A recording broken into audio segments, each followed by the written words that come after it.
Hello, welcome to Today in History. My name is Sotonye Afiesimam.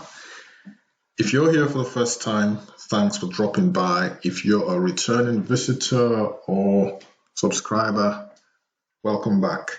So let's get cracking. It's the 28th of October. What happened on this day? First of all, obviously, we're going to roll back the blind as usual. This time is to the year 1492. I guess this is self-explanatory. This was the day that Cuba was discovered. Now, I would put that discovered in quotes, so quotation marks. So obviously there were people living there before Christopher Columbus apparently discovered Cuba. So this was the day that the first Westerner in recorded history landed in Cuba. He actually thought he had landed in China for some strange reasons. He must have gotten his navigation wrong somehow and ended up in Cuba thinking it was China. But yeah, this was the day he arrived in Cuba and claimed the island for Spain. So 1492, Christopher Columbus arrives in Cuba. 1636, so 440 years later, the founding of Harvard University. At this time, it was called Harvard College. So the United States' oldest college and university was founded on this day. The oldest institute of higher learning in the United States by the Great and General Court of the Massachusetts Bay Colony. So these are the oldest buildings of Harvard University. That is a school of law. Harvard Law School, and then you can see it says here at the bottom as a prospect of the colleges. Colleges is spelled with a D, so DGES, in Cambridge in New England. So Massachusetts is one of the New England states of the United States of America. Same you can see here. This one is typed out, a prospect of the colleges, again with a D, at Cambridge in New England.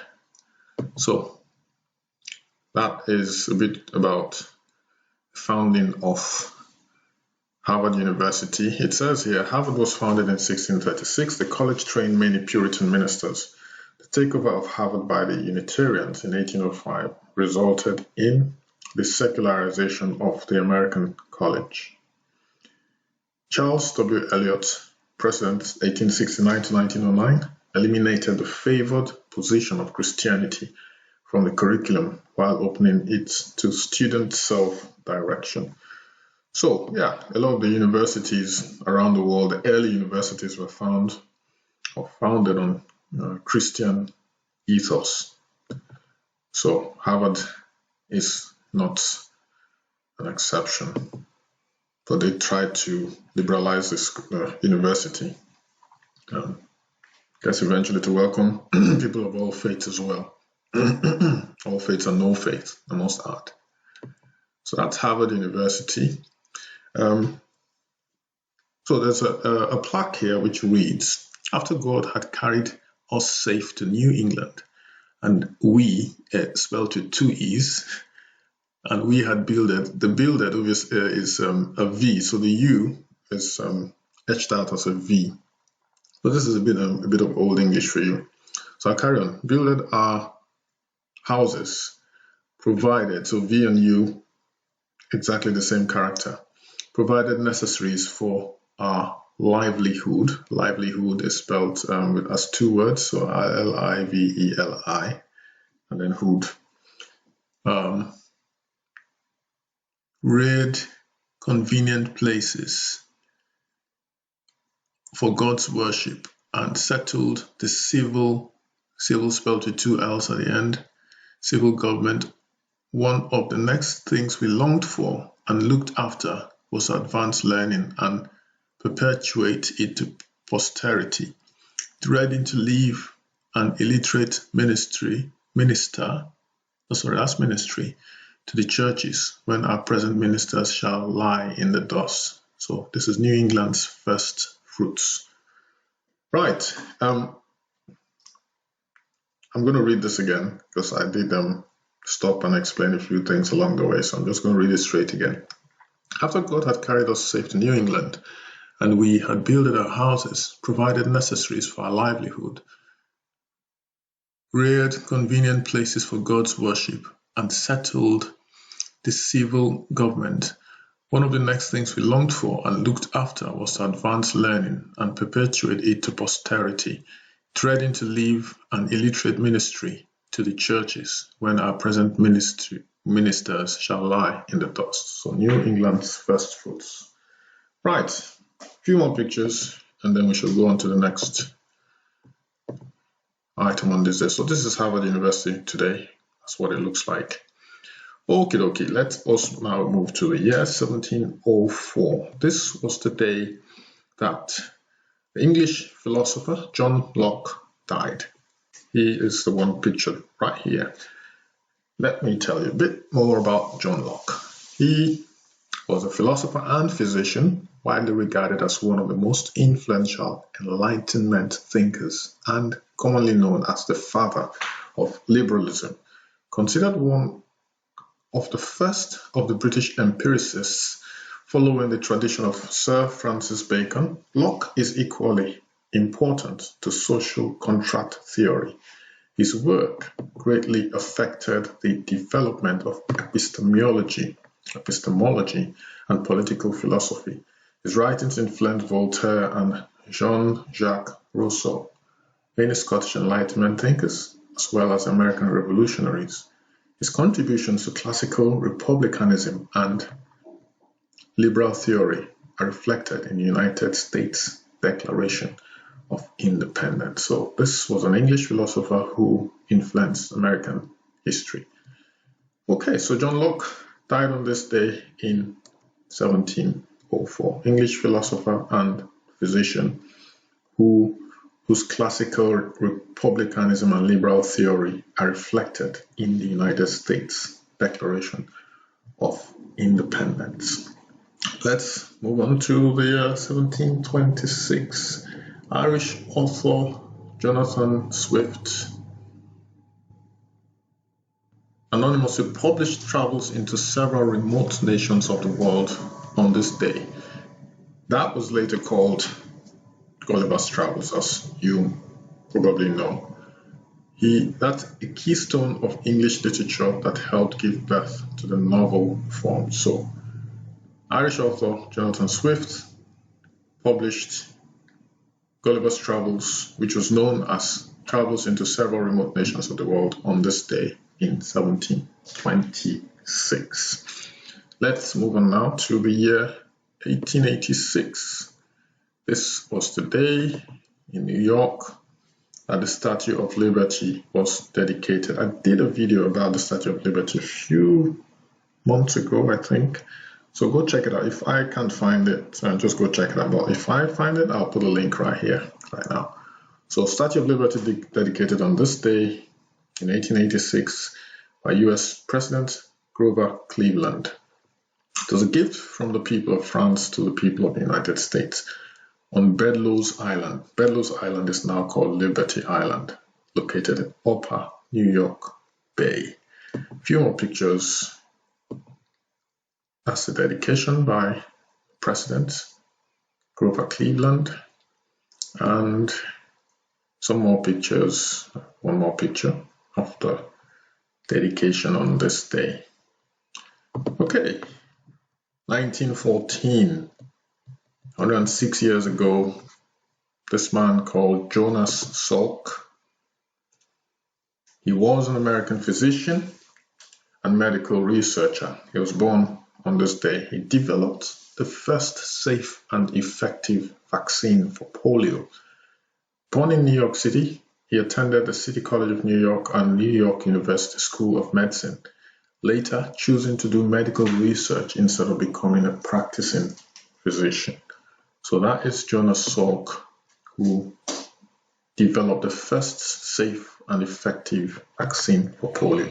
But it's a good thing he decided not to practice medicine, but to focus on research instead. I mean, if he hadn't focused on research, we wouldn't have had the polio vaccine when we did. So Happy posthumous birthday, Jonas Salk. He would have been 106 years old today. Another famous person who was born today is Bill Gates.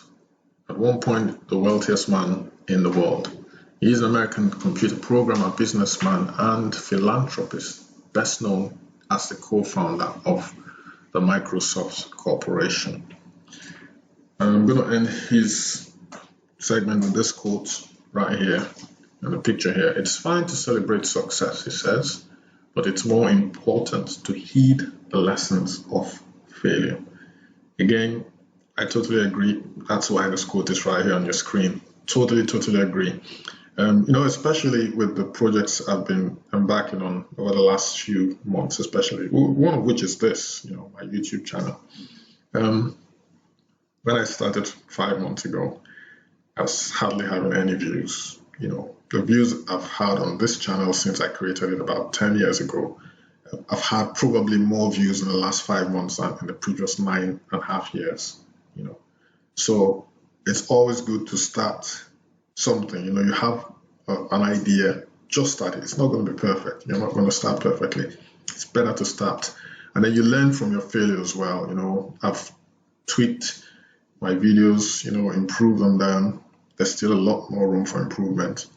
I've had failures obviously as well in other areas as well. This YouTube channel is relatively easy peasy compared to the other things that I've done and I've failed at.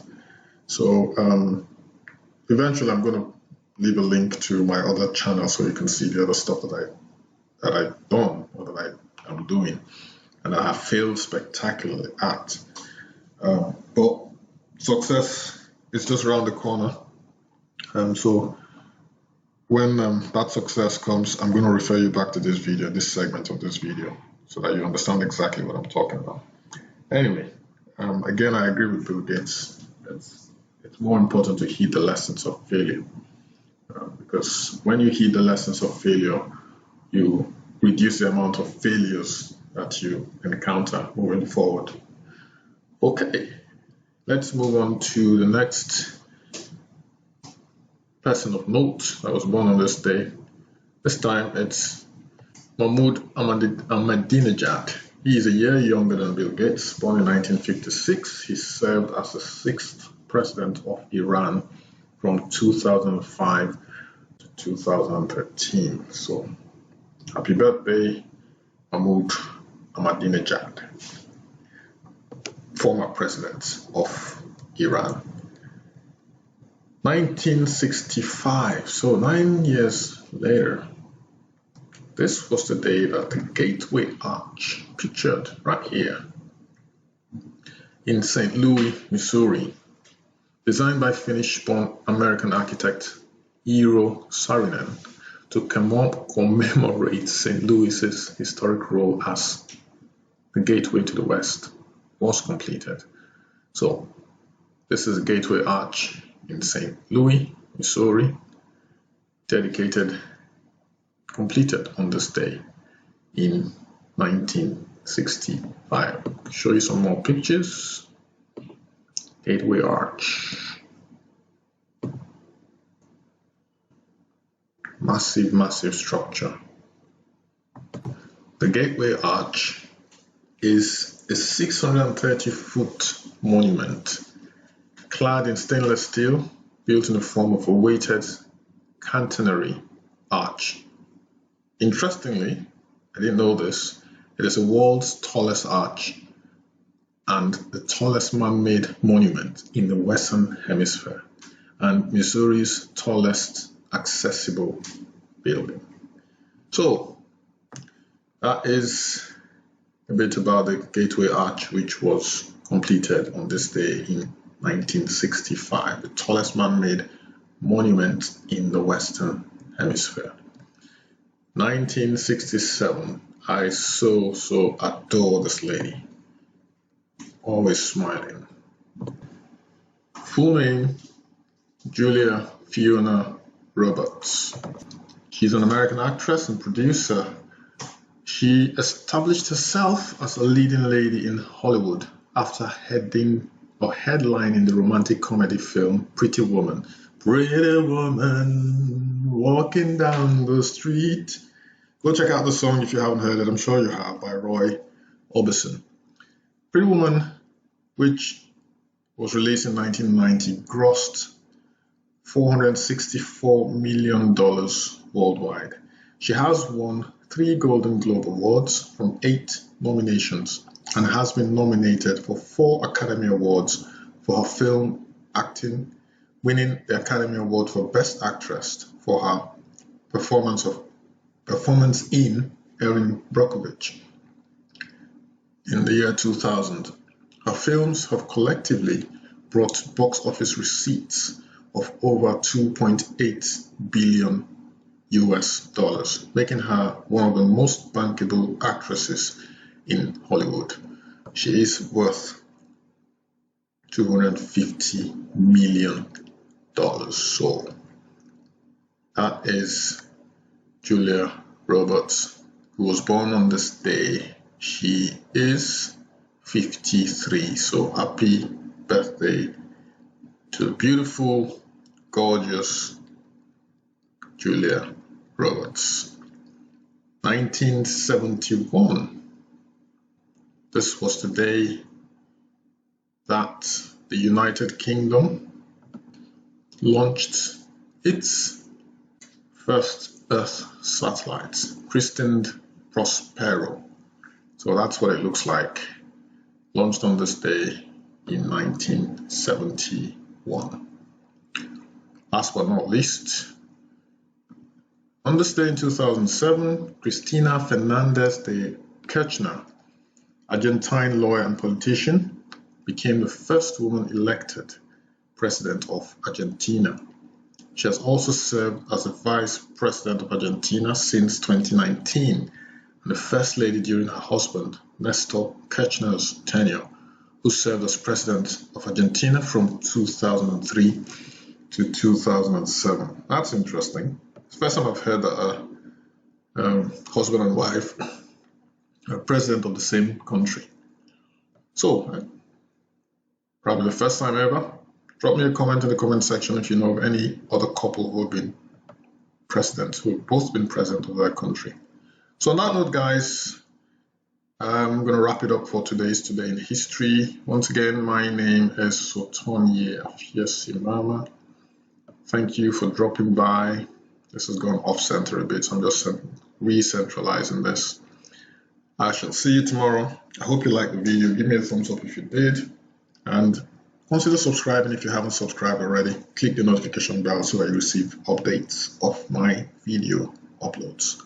I shall see you tomorrow, October 29th, for another educative and interesting, hopefully, edition of Today in History. See you later. Stay safe. Bye-bye.